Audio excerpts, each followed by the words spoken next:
Olá pessoal, aqui quem fala é Michele Camargo e nesse vídeo a gente vai discutir um pouquinho sobre o que faz um engenheiro. Essa é uma pergunta que parece fora de contexto, mas na grande maioria dos casos, enquanto a gente inicia a faculdade, ou antes mesmo de iniciar a faculdade, a gente não sabe responder. Durante a faculdade a gente pensa que sabe e depois de formado a gente tenta descobrir. Na grande verdade é isso que acontece. Por que eu falo isso? Porque as pessoas de um modo geral, elas têm a referência no engenheiro civil, que é o engenheiro mais conhecido, acredito eu, pelo fato dele fazer projetos de casas, de prédios, pontes, enfim, né? E aí, por isso, né, as pessoas acabam tendo essa relação, né? Mas aí quando você fala que vai fazer, no meu caso, por exemplo, engenharia mecânica, o que a pessoa imagina ou ela pergunta se eu vou trabalhar com motor de carro. Né? Motor de carro é dos assuntos da engenharia mecânica, mas é bem pequeno quando comparado aí com todo o contexto da engenharia de modo geral. E aí outras perguntas, quando você fala que vai fazer engenharia hídrica, engenharia ambiental e por aí vai, né? Ou seja, a engenharia mecânica ainda a pessoa ainda tenta descobrir, mas e as outras, né? E aí como responder a essa pergunta, né? Responder à pergunta o que faz um engenheiro é buscar quais são as atribuições do engenheiro. É óbvio que, como eu tenho várias modalidades de engenharia, eu vou ter várias atribuições. E quem confere essas atribuições? Bom, o que confere essas atribuições é exatamente a legislação. Então, quando a gente verifica a legislação pertinente, a gente tem a Lei 5.194 de 1966. É nessa lei que eles começam a fazer as atribuições, que se cria, né, o Conselho Federal de Engenharia e Arquitetura e Agronomia, né, que hoje não tem mais a parte de arquitetura, e a partir dessa lei que se começa a criminalizar, digamos assim, o exercício ilegal da profissão. Né? Então, uma pessoa que não é engenheiro e tenta fazer um projeto de engenharia e dá problema, ela pode ser responsável, responsabilizada civil e criminalmente por aquilo. Só que quando a gente olha as descrições, digamos assim, dessa legislação, ele fala da criação do engenheiro, fala quem que vai regular essa profissão, que no caso é o CONFEA-CREA, né, o sistema CONFEA-CREA, e por aí vai. Né? Então, até ele faz uma pinceladinha, digamos assim, em termos de atribuição, mas não é nada tão específico. E fica a cargo, digamos assim, do sistema CONFEA-CREA fazer essas determinações através das resoluções, principalmente. Então, em 1964, eu peguei como exemplo aqui a resolução 139. Essa resolução, ela fala especificamente da engenharia mecânica. Né? Então, ela fala que o engenheiro mecânico faz sistemas mecânicos e por aí vai. Né? Mas também não é nada tão específico, né, no que você fala. O engenheiro mecânico trabalha, por exemplo, com ar-condicionado, com sistemas de isolamento térmico, com ventilação, com sistemas hidráulicos, com estruturas metálicas e por aí vai, uma série de outras coisas, né? Então, como é que eu vou descobrir? Eu tenho que verificar, a continuar verificando a lei. Mas, um pouquinho depois, né, em 1973, aí sim surgiu a Resolução 218, que aí sim ela trata das atividades. Então, ela especifica 18 atividades que são desempenhadas pelos engenheiros. Então, nessa resolução, por exemplo, atividade 1 é supervisão, coordenação e orientação técnica. Então, essas são a classificação. Então, ela classifica primeiro quais são as atividades e depois, na sequência, ela diz qual modalidade, dentro das modalidades de engenharia que existia na época, o que cada modalidade dessa pode fazer. Por exemplo, atividade 2, estudo, planejamento, projeto e especificação. Já na atividade 3, estudo de viabilidade técnico-econômica. E por aí vai, né? E vai descrevendo cada uma dessas atividades. Mas só que o que acontece, né? A gente já continua ainda, de certa forma, genérico, porque quando você vai na parte que diz da engenharia mecânica, depois vem engenharia civil, elétrica, e cada um, né, das profissões regidas por essa resolução, e aí você fala assim, as atividades, no caso da mecânica, né, que eu peguei para ver, mais especificadamente, no caso da mecânica fala, as atividades de 1 a 18 o engenheiro mecânico pode exercer. O engenheiro civil também, dá 1 a 18. E assim por diante, né? Cada modalidade é uma modalidade ou outra, não pode fazer determinadas atividades citadas nessa norma. Então a gente fica, bom, se todos os engenheiros podem executar essas atividades, aí volta a questão, onde que cada um atua? Onde atua o engenheiro mecânico, civil? E por aí vai, né? Já em 2005, o sistema Confea-CREA, eles proferiram, digamos assim, ou se publicou a resolução 1010. E essa resolução 1010, ela é considerada um marco aí pela engenharia, né? Porque até então, antes da resolução 1010, o único curso que dava atribuições, né? Então quando a gente fala atribuições é o quê? É aquilo que eu posso fazer como engenheiro. Os únicos cursos que davam esse tipo de atribuição eram os cursos técnicos e os cursos de graduação. Os cursos de pós-graduação era só uma questão de conhecimento, mas se eu, como engenheiro mecânico, se eu fizer uma pós-graduação numa determinada área de conhecimento da engenharia elétrica, antes eu só tinha conhecimento daquilo, mas eu não poderia assumir nenhum tipo de responsabilidade de elétrica por ter feito mestrado, por exemplo, naquela área. A partir da resolução 1010, isso passou a ser possível. E quem avalia isso é o CREA. É o CREA que vai avaliar em função do curso que você fez, se isso pode ou não pode ser feito. Só que essa resolução 1010, ela foi revogada em 2014 pela resolução 1062. Né? Então existem alguns argumentos aí que foram revogadas, por os motivos pelos quais foram revogados eu não consegui detectar, mas foi revogado.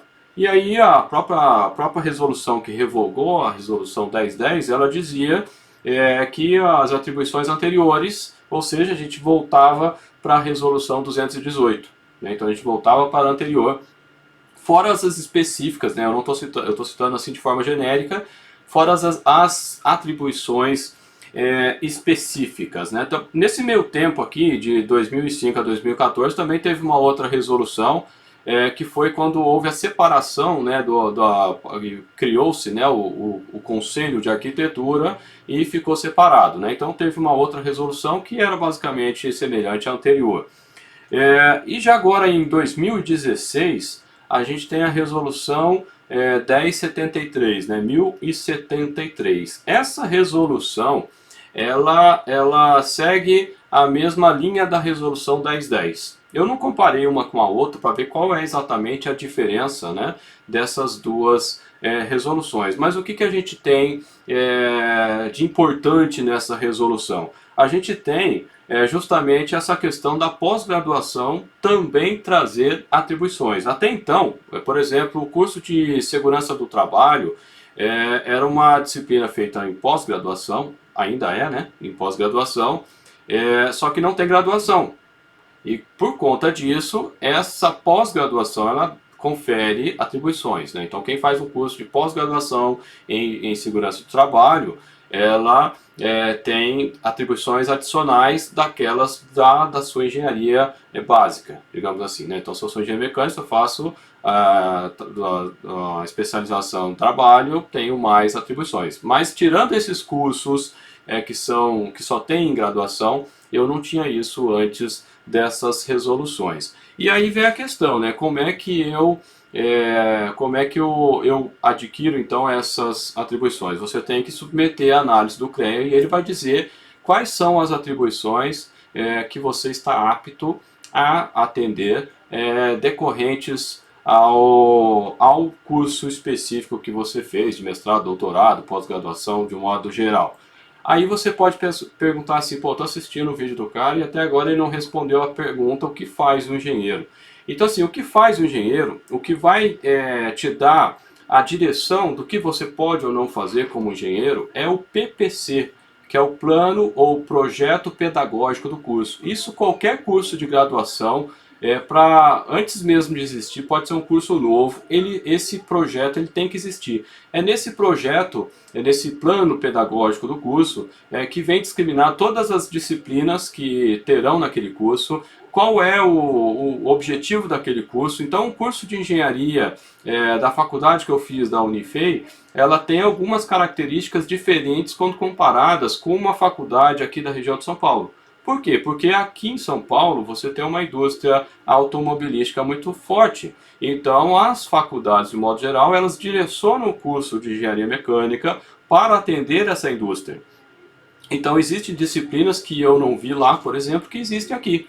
Por outro lado, lá existe um desenvolvimento muito forte na parte de energia que algumas faculdades aqui não têm. Então essas diferenças elas estão relacionadas com esse plano pedagógico do curso.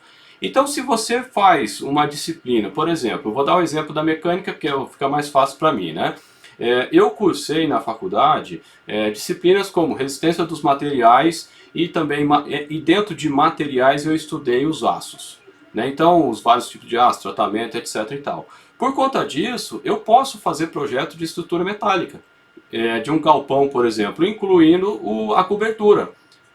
Mas a parte de fundações deste galpão eu não posso fazer. Por que eu não posso fazer? Porque eu não estudei fundações, eu não estudei a parte de concreto, eu não estudei mecânica dos solos, então eu não tenho essa atribuição, mas eu posso fazer um galpão.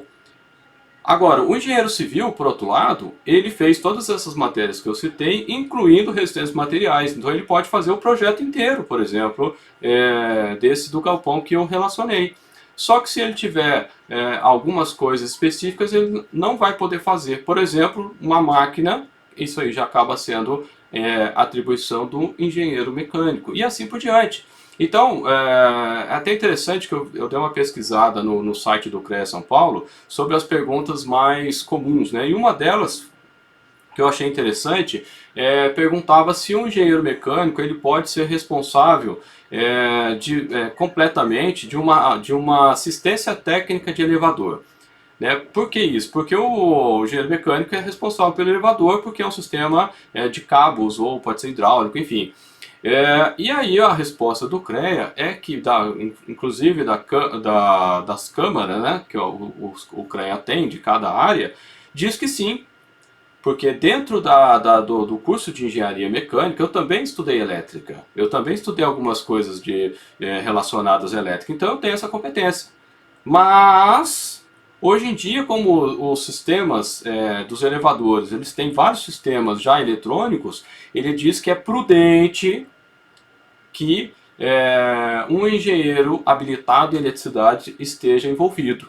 Então o que o CREA diz? Olha, o engenheiro mecânico até pode fazer totalmente, mas é prudente que ele chame um camarada que tem essa especificação, né, que tem essa atribuição da parte elétrica. Por quê? Porque os sistemas estão mais complexos. Então acaba que você tem que fazer alguma coisa em conjunto, digamos assim.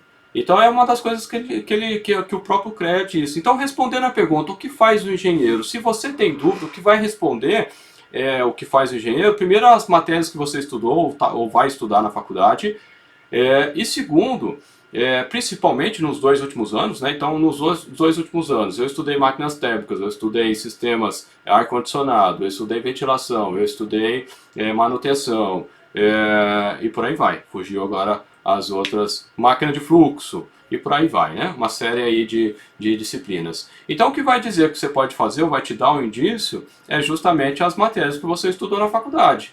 Então não adianta, uma das perguntas inclusive lá da parte mecânica do CREA, né? É que assim, o camarada perguntou, eu sou engenheiro mecânico, quero fazer o projeto da minha casa, eu posso? Claro que não, você não fez uma análise estrutural, você não fez matérias relacionadas a concreto, colunas em concreto, então você não pode fazer, né, fundações e tudo mais. Então não precisava nem perguntar. Então na dúvida, você pode perguntar para o CREA. Então o CREA ele tem lá o sistema que você entra, acessa o sistema do CREA e aí você faz a pergunta: eu posso, como engenheiro tal, eu posso fazer tal coisa? Né? De preferência que seja o CREA da onde você se formou, que aí tem acesso ao seu diploma quando você faz o registro, né? Os cursos, né, da região. Então, por exemplo, eu me formei em Minas Gerais. Então, os cursos de Minas Gerais, eles estão registrados no CREA de Minas Gerais, então fica mais fácil ele responder. Mas, de um modo geral, os CREAs eles são competentes, eles têm essas câmaras específicas, né, das áreas, engenharia elétrica, engenharia civil e por aí vai, para responder essas demandas. Então, por exemplo, uma vez me falaram que o engenheiro mecânico não poderia fazer um sistema de combate a incêndio. Aí eu falei, claro que pode. Porque se eu estudei máquina de fluxo, se eu estudei sistemas hidráulicos, eu sei calcular a perda de carga, eu sei especificar uma bomba, por que eu não posso fazer um projeto de combate a incêndio? Eu não posso fazer um sistema de combate a incêndio, esses dos sistemas eletrônicos. Mas o sistema hidráulico, de hidrantes e tudo mais, é claro que eu posso fazer. Então essa foi a minha resposta, inclusive, na ocasião. E aí, na dúvida, eu perguntei para o CREA, o CREA respondeu, claro que pode.